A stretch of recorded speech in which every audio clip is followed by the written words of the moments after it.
Si vous passez suffisamment de temps à faire de la randonnée ou du camping dans les bois, vous réaliserez qu'il ne s'y passe pas grand-chose. Bien sûr, on peut apercevoir quelques animaux sauvages intéressants qui s'agitent ici et là, mais à part cela, c'est un décor assez banal, des arbres, des rochers, des insectes, un ou deux écureuils égarés, et pas grand-chose d'autre. En tant que garde forestier, vous êtes dans les bois presque tous les jours. C'est votre deuxième maison, loin des grandes villes malodorantes. Alors, un jour, lorsque Mark inspecte les confins de sa forêt, il fait une découverte qui va profondément bouleverser le reste de sa vie. Récemment, alors qu'il marquait des arbres à abattre dans la forêt communautaire d'Arcata, il est tombé sur quelque chose juste derrière quelques arbres, qu'il n'avait jamais vu auparavant. Cela n'était certainement pas la dernière fois qu'il était venu dans cette zone. C'était presque parfaitement camouflé, et en s'approchant, Mark s'est rendu compte qu'il s'agissait d'une sorte de cabane de fortune élaborée, manifestement construite illégalement.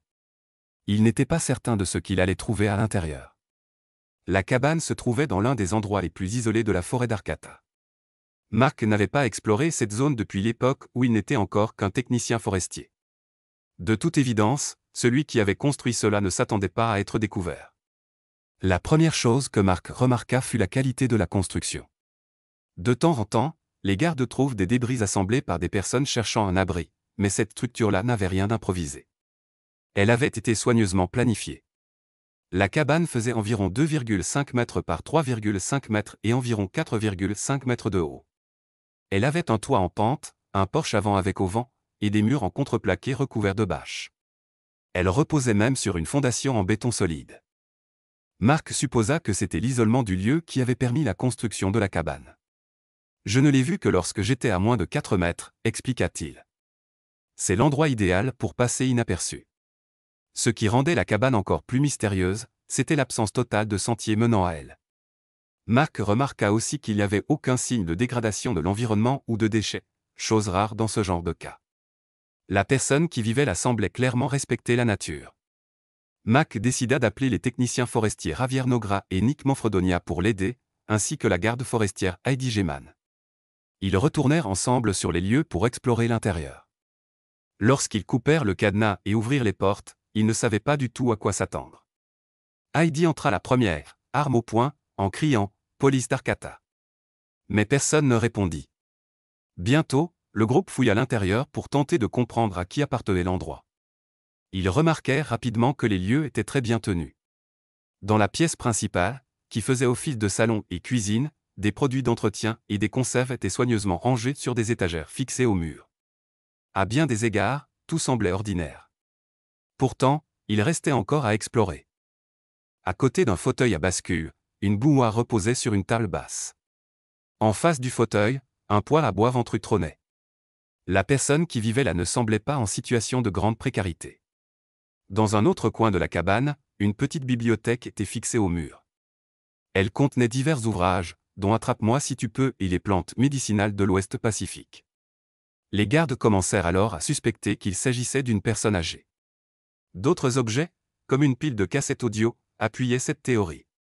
Ils poursuivirent leurs recherches pour tenter de déterminer qui pouvait bien vivre dans cette mystérieuse cabane.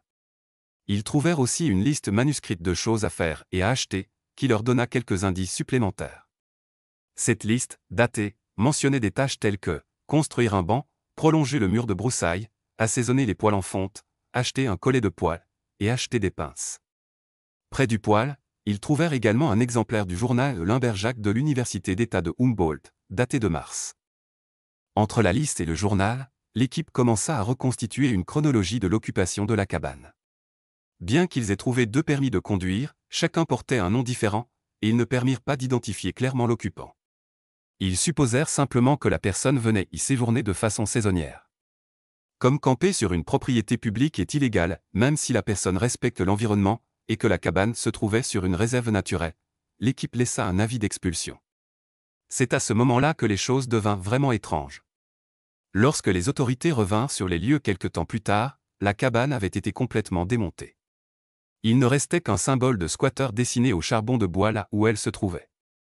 C'est le nettoyage de campement le plus propre que j'ai jamais vu, déclara Michael Encedo, technicien en ressources naturelles du département des services environnementaux. Il ne restait pas un clou, pas même un emballage de chewing-gum. Il est peu probable que l'occupant de la cabane se manifeste, vu les conséquences légales possibles. Après tout, la construction avait été érigée sur un terrain public. Cela dit, c'est impressionnant qu'elle ait pu être construite en premier lieu. Quand des chasseurs expérimentés s'aventurent dans les bois pendant la saison de chasse, ils ont généralement un seul objectif, viser leur proie et tirer. Mais parfois, des événements imprévus bouleversent les plans. Ry Gordon et son beau-père Chris Trumbitch adorent chasser. Enfant, Ry aimait parler chasse avec Chris et admirer les énormes bois de cerf accrochés au mur de leur maison. Chris aimait tellement chasser qu'il possédait une seconde maison, une cabane dans les bois de Eden, Idaho. À chaque saison de chasse, Chris et Ry partaient y passer quelques jours pour voir quels animaux ils pourraient ramener. Un matin de novembre, Chris réveilla Ry très tôt pour partir vers la cabane. Ils allaient passer la journée à traquer le cerf, et Ry espérait abattre son tout premier mâle. Mais à leur arrivée sur le sentier, une scène inattendue les attendait. Des dizaines de personnes en gilet orange vif et plusieurs camions portant l'inscription « Recherche et sauvetage » occupaient la zone. Quelque chose se passait dans la forêt de Eden. Les secouristes expliquèrent à Chris qu'une fille nommée Catherine Ogle avait disparu, et qu'on pensait qu'elle se trouvait dans la forêt. Le problème était que Catherine avait le développement cognitif d'une fillette de 10 ans, donc il était crucial de la retrouver rapidement. Ry, qui n'avait que 15 ans, fut bouleversé par cette nouvelle. Même s'il avait grandi en pleine nature, il savait à quel point la forêt pouvait être dangereuse si on y était pris au dépourvu. Après avoir parlé avec les secouristes, Chris et Ry s'aventurèrent dans les bois. Même s'ils étaient venus chasser, ils promirent de rester vigilants et de signaler tout indice. Ils n'eurent pas à aller bien loin avant de tomber sur quelque chose qui les stoppa net. Ce n'était ni un cerf, ni un ours, ni aucun animal. Écrit dans la terre devant eux se trouvait le mot « Help » à l'aide. Ry le vit le premier et appela Chris.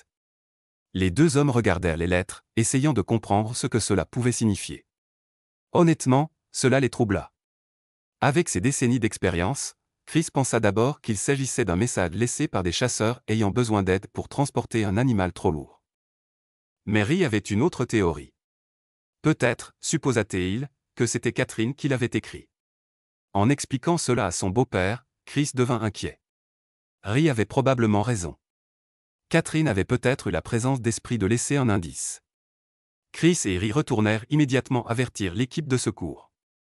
Plusieurs membres radiotransmirent le message à leurs collègues. Presque aussitôt, un hélicoptère décolla pour survoler la zone à la recherche de l'adolescente. Mais la nuit tomba rapidement, et l'hélicoptère dut rentrer. Malgré tout, Ry et Chris eurent l'intuition d'explorer une autre zone encore non fouillée, près de leur cabane. Munis de lampes torchées, ils y allèrent à pied. En arrivant à la cabane, ils ouvrirent la porte lentement, espérant y trouver Catherine. Malheureusement, la cabane était vide, mais elle semblait avoir été fouillée. Chris, Ry et l'équipe commencèrent à explorer les environs en appelant la jeune fille. Mais ils se rendirent compte qu'ils ne s'entendaient pas à cause du bruit des moteurs. Ils coupèrent les moteurs et appelèrent à nouveau. Soudain, dans l'obscurité, une voix faible répondit « Hello ». Stupéfaits, ils suivirent la voix et trouvèrent un sac de couchage entre les arbres. À l'intérieur, se trouvait Catherine. Ils l'avaient enfin retrouvée. Catherine était bouleversée par la présence soudaine de tant de gens, mais aussi immensément reconnaissante. Elle était en sécurité. Bien qu'elle semblait physiquement indemne, elle fut conduite à un centre de soins pour un examen complet. Naturellement, elle était secouée, mais compte tenu de ce qu'elle avait vécu, elle s'en sortait plutôt bien. Le jour de chasse de Ry et Chris avait complètement changé à cause du message trouvé dans la terre. Même si beaucoup de leurs parties de chasse avaient été fructueuses, celles-ci restèrent à jamais gravées dans leur mémoire.